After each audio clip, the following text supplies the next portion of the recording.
Sziasztok, én Csoni vagyok, ti pedig az EasyRider.hu YouTube csatornáját nézitek. A mai videóban a Duoc C29-es elektromos kerékpárt fogom nektek bemutatni. A videó elején lesz egy kicsomagolás, majd az összeszerelés fontosabb lépéseit mutatom meg. Elmondom majd, hogy mit érdemes tudni erről a kerékpárról. Aztán megyünk vele egy tesztkört, a végén pedig lesz egy összegzés, hogy szerintem miért érdemes, vagy miért nem érdemes ezt a bicót megvásárolni. A videó alatt a leírásban találtok egy linket, ahol egy kupon segítségével a lehető legolcsóbb módon tudjátok ezt a bringát megvásárolni, úgyhogy tartsatok velem!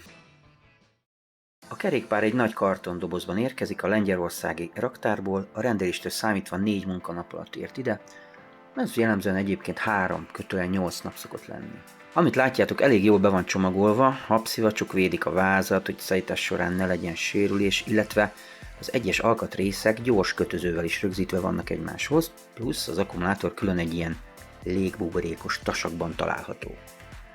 A csomagban találunk egy szerszámkészletet is, 2 villáskulcs, csavarhúzó és imbuszkulcsok vannak benne. A segítségükkel könnyen és viszonylag gyorsan összeszerelhető a bringa. Én egyedül csináltam, nagyjából egy fél óra alatt megvoltam vele, ugyanis majdnem teljesen össze van rakva. Amit nekünk kell felszerelni, az az első kerék, a kormány,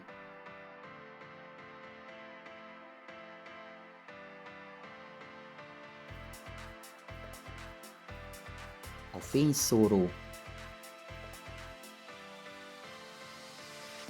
a sárvédők, a csomagtartó, a pedálok, és egy praktikus telefontartó. És ha mindennel megvagyunk, meghúztunk minden csavart, jöhet a lényeg, bepattintjuk az akupakkot a helyére, és a bringánk menetre kész.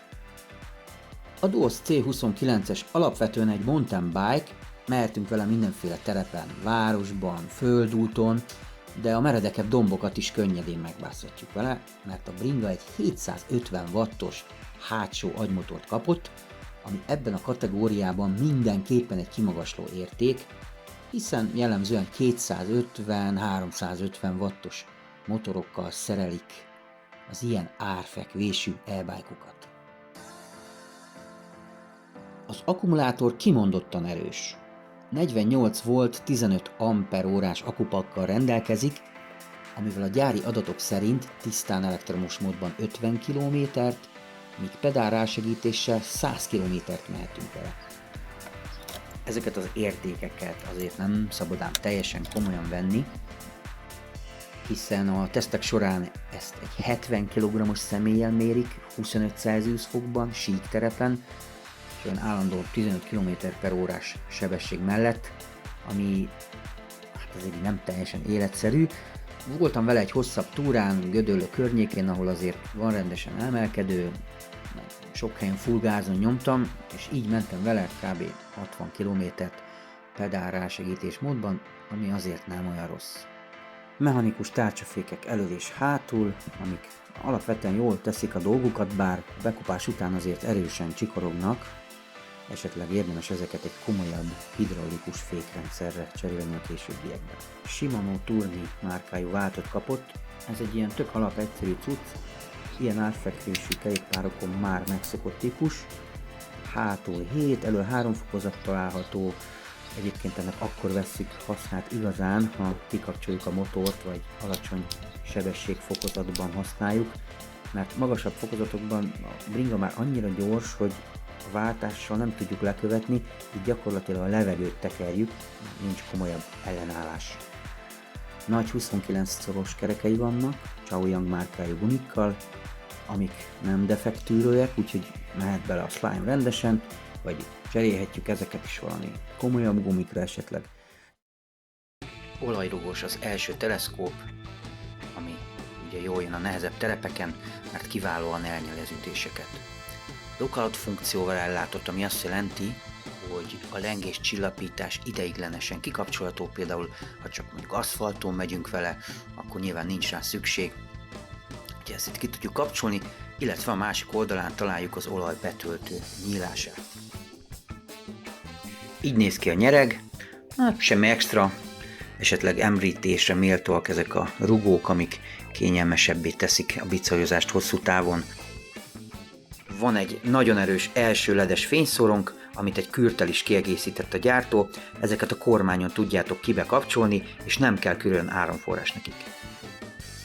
A kormányon balról jobbra haladva találjuk elsőként a markolatot, ami szerintem elég menő, kényelmes a fogása, az előbb említett kapcsolók, az első váltó, a komputer, erről majd beszélek még egy kicsit,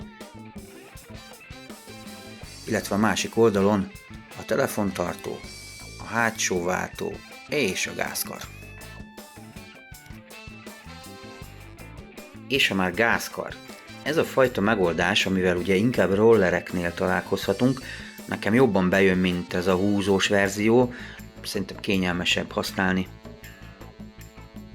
A telefontartó egy masszív szerkezet, jól tartja a behelyezett készüléket, és ami szerintem nagy ötlet, az alján találunk egy USB töltőportot is, amivel menet közben tölthetjük a telefonunkat. A komputeren tetszettek a nagy, kényelmesen benyomható gombok. A középső gombot 3 másodpercig nyomva tudjuk be, illetve kikapcsolni. A plusz-minusz gombokkal a gázkar vagy a pedál rásegítés fokozatát tudjuk állítani fel és le, vagy teljesen kikapcsolni. A készülék maga egyébként elég informatív, minden lényeges információ leolvasható róla, és erős napfényben is jól látszik. A bicó súlya akkumulátorral együtt 28 kg, a teherbírása 150 kg, és 170-200 cm-es testmagassághoz ajánlott. Itt pedig a főbb centiméterek láthatók.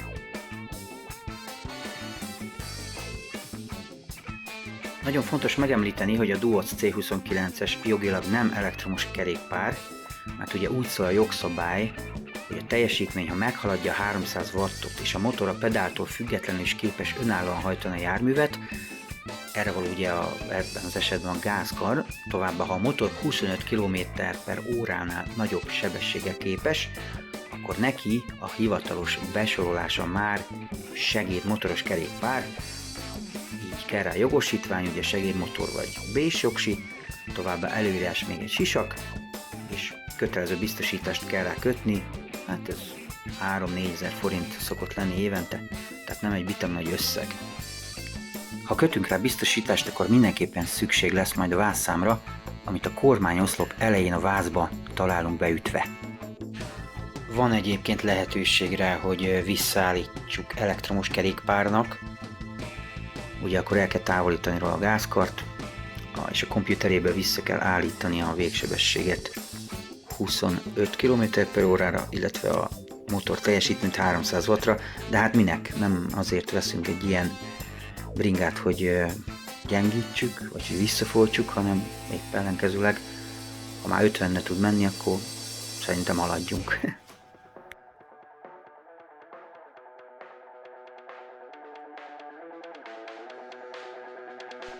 És nézzük akkor meg, hogy milyen a vezetési élmény ezen a bringán, vagyis hát inkább motorkerékpáron. Először hanggal szerettem volna ezt a videót megcsinálni, de nagyon hangos a menetszél, semmit nem hallottatok volna belőlem, ezért inkább rábeszélek a videóra, de azért néha megmutatom, hogy halljátok a motor hangját, meg ahol nem megy gyorsan, ott is beengedem majd az eredeti hangot.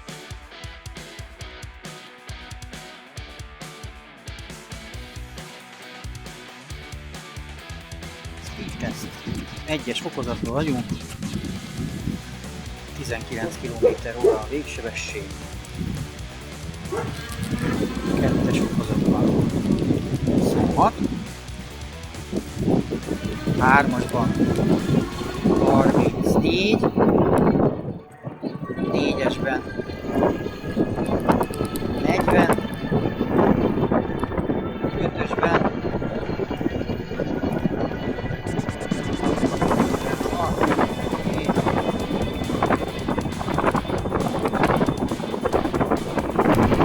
50 körül lesz. Már picit le van merülve, lehet, hogy nem megy föl 50-ig.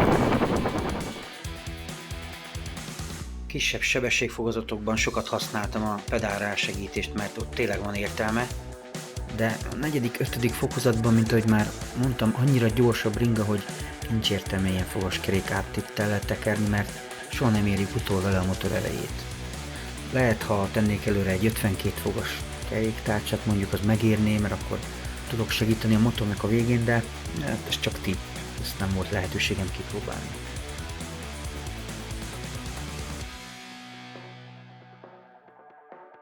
A C29-est teszteltem emelkedőn is természetesen.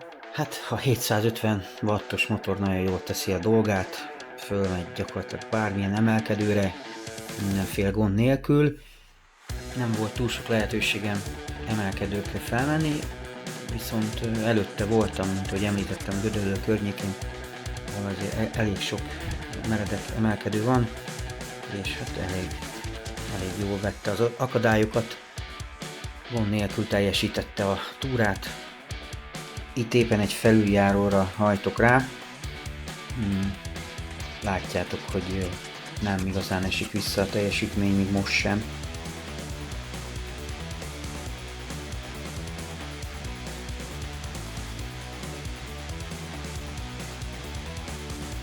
Kerékpározni vele nagyon jó élmény, én nagyon élveztem végig.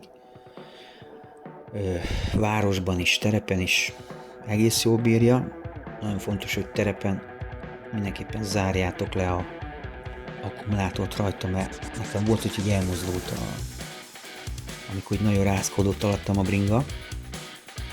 Úgyhogy mindenképpen le kell zárni az akkumulátort.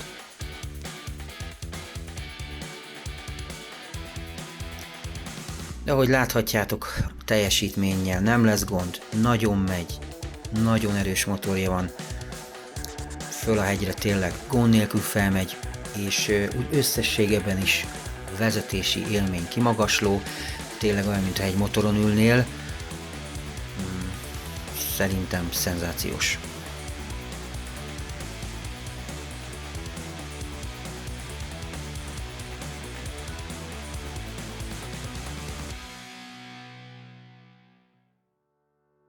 Szóval, hát összességében azt tudom mondani, hogy tök jó az a kerékpár, de inkább azoknak ajánlanám, akik szeretnek gyorsan haladni, és nem kimondottan egy hagyományos e-bike-ot keresnek, hiszen a C29-es ugye egy segédmotoros kerékpár. Nagy pozitívum a rendkívül jó árértékarány, mert ebben az árkategóriában jellemzően 250 wattos bringákat kapunk, ez pedig ugye egy brutál erős 750 wattos gép. A videó elkészítésének pillanatában olyan 290 000 forint körül mozog az ára, ennyiért szerintem ez egy nagyon jó vétel. Nagy kapacitású akkumulátorra van, bátran el lehet vele menni hosszabb túrákra. Tisztán elektromos módban, szinte végig full gázzal teszteltem. Az én 80 kg-os testsúlyommal olyan 30 km-t tudtam ebben az esetben megtenni vele. Pedál rásegítéses módban meg körülbelül 60-at. Ami nem tetszik benne, hogy magasabb fokozatban nincsen sok értelme a pedálozásnak, hiszen nem tudtok rásegíteni a hajtásra, és ott tényleg már csak a gázkart van értelme használni. A váz szép, de kár, hogy az akku nincsen belerejtve a vázba. Ez nyilván azért van, mert ennyi cella egyébként nem is fért volna bele, így csak a vázon kívül kapott ez helyet. Ugyanígy a váz alján egy műanyag dobozba rakták a vezérlést, ez se a legszebb megoldás, láttunk már ugye több olyan bringát, ahol ezt is bele szokták rejteni a vázba, de nem kell aggódni, egy nagyobb eső során nem fog beázni, tehát teljesen vízhatlan dobozban kapott helyet. És ezen kívül, ami még nem tetszett, hogy a kábelek is a vázon kívül futnak bele a vezérlőbe, ez sem a legszebb megoldás, ezt is általában el szokták rejteni. De összességében ennyi bajom volt vele, egyébként szerintem tényleg egy tök jó bringa. Ha segédmotor kerékpárként használjátok, akkor kell rá fényvisszavelő prizmákat, illetve hátsó világítást tenni, mert ezek nem voltak benne a csomagban. Ezen kívül kell egy sisak, a jogosítvány ugye, illetve egy kötelező biztosítást kell rá kötni, ami 3-4 000 forint évente, szóval nem egy nagy összeg. És akkor ha ezek minden megvan, akkor fogjátok tudni teljesen legálisan használni ezt a járművet.